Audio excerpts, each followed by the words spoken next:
Bonjour, les téléspectateurs. Ça va? Hello, viewers. How are you? That is going to be the extent of my speaking of French, you'll be very pleased to hear. But I'm going to play in French today. I'm going to play Marcel Dupré's Cortège et Litanie, or as somebody once called it to me, Cortège et Litanie. Coming up, I'm going to talk about my practicing of this piece, some tips and tricks and things to think about. I'm going to register it on this wonderful organ of Saint-Ouen, and then I'll bring all that together in a performance. First things first though, the title, Cortège et Litanie. As the title suggests, this piece is based in two halves, or two sections. The first section is the cortège, which I'm playing right now. So, just what is a cortège? Well, a cortège is a solemn procession, especially used for funerals.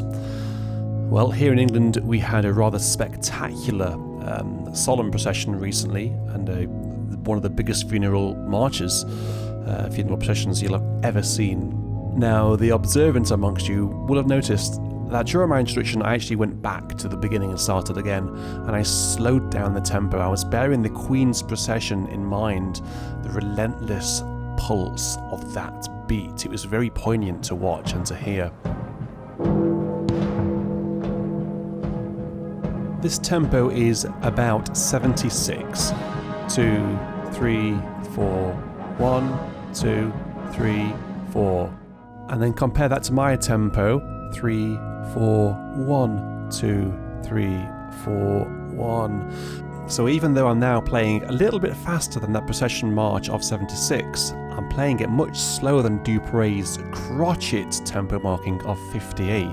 But later on in the performance, when I've got the correct registration, some really sumptuous strings coming your way, I do slow the tempo down to quaver equals 76, and I think it sounds really solemn, dignified and poignant, and I think more importantly, it really matches the style of writing that Dupré was using in this first section. I think, putting aside the registration for a minute, there are two things to think about in this first section.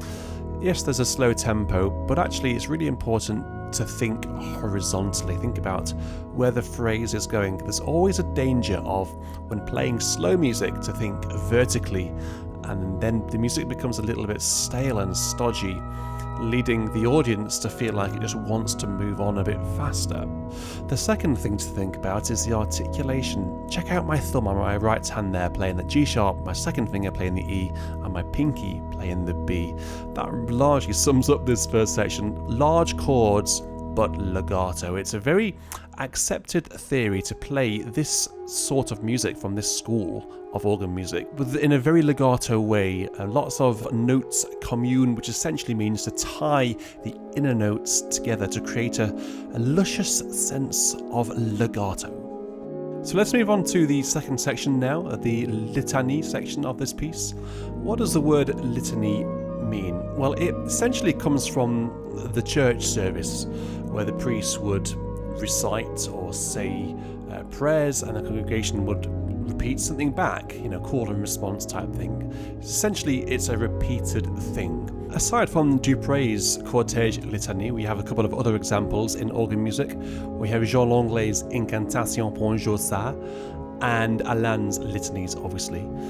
But actually, Psalm 136 is a really good example of what a litany is. Take a listen.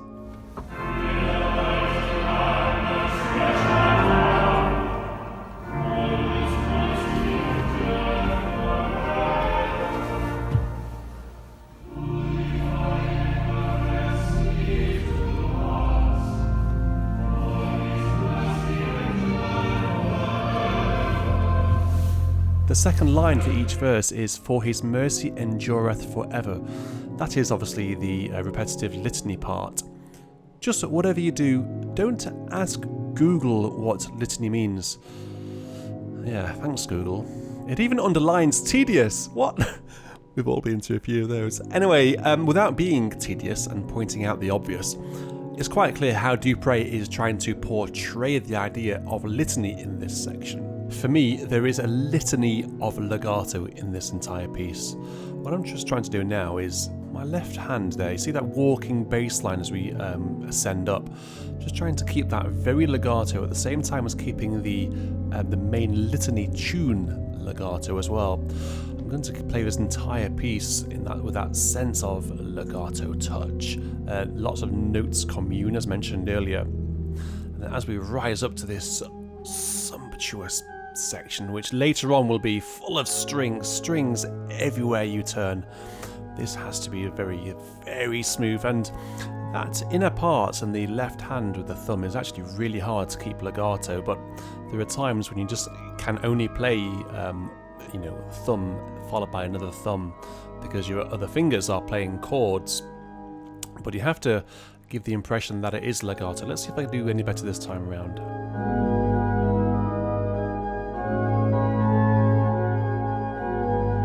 And then the tune moves in the left hand to the 5th, 4th and 3rd fingers. Again, has to be played very legato.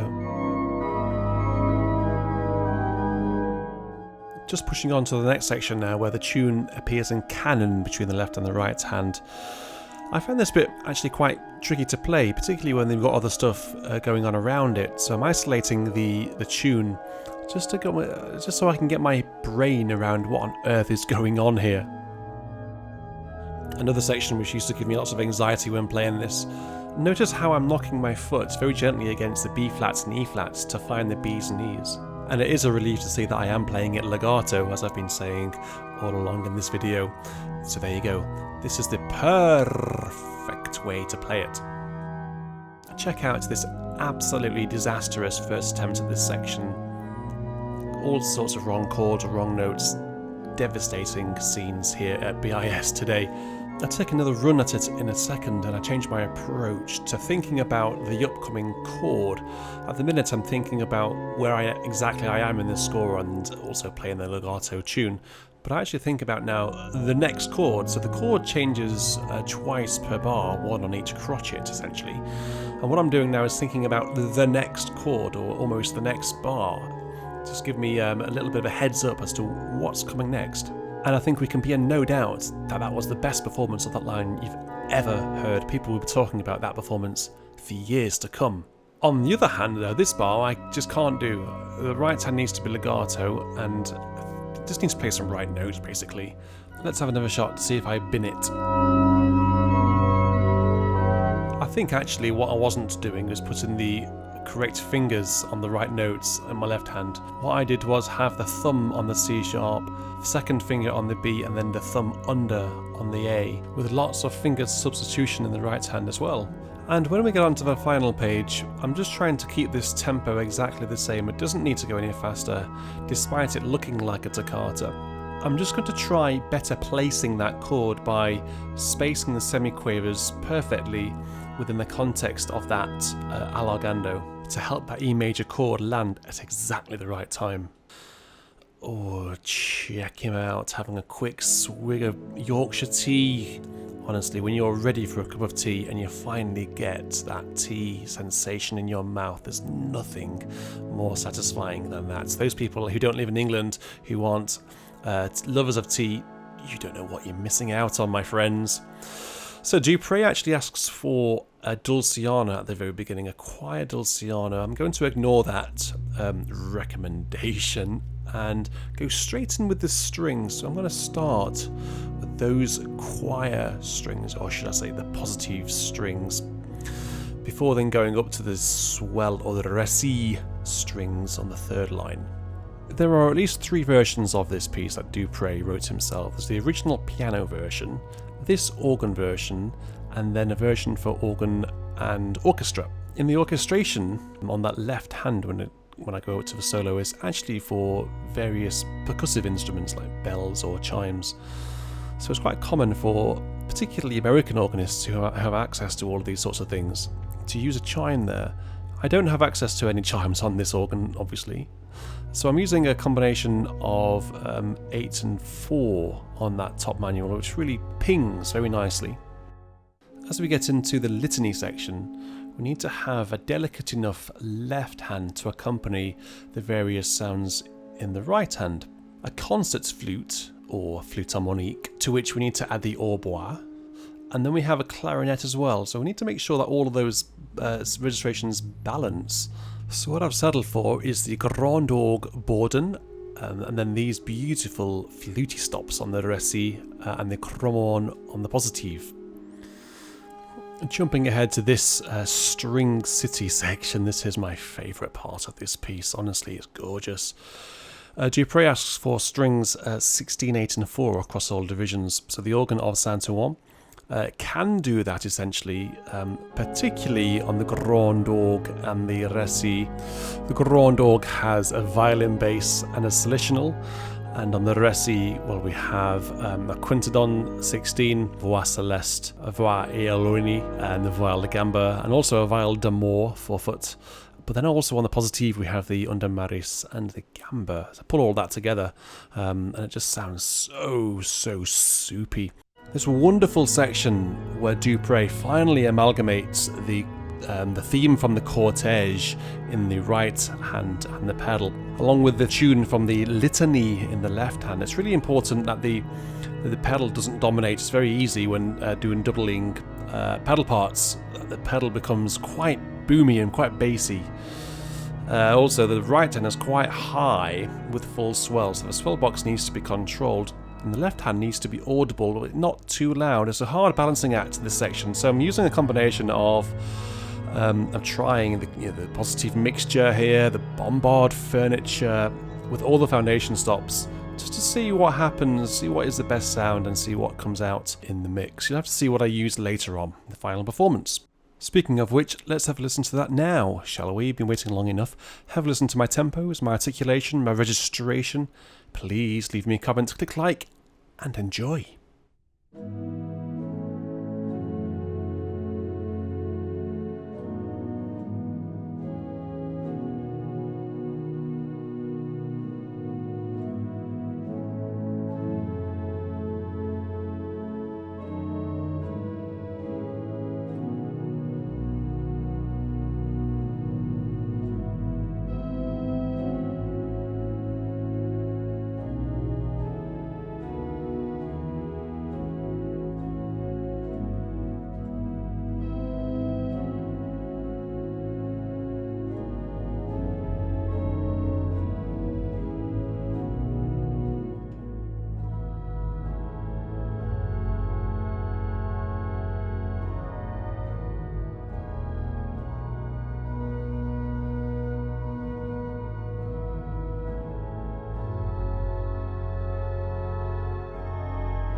I really hope you enjoyed this video. I hope you found it fun. I hope you found it educational and entertaining.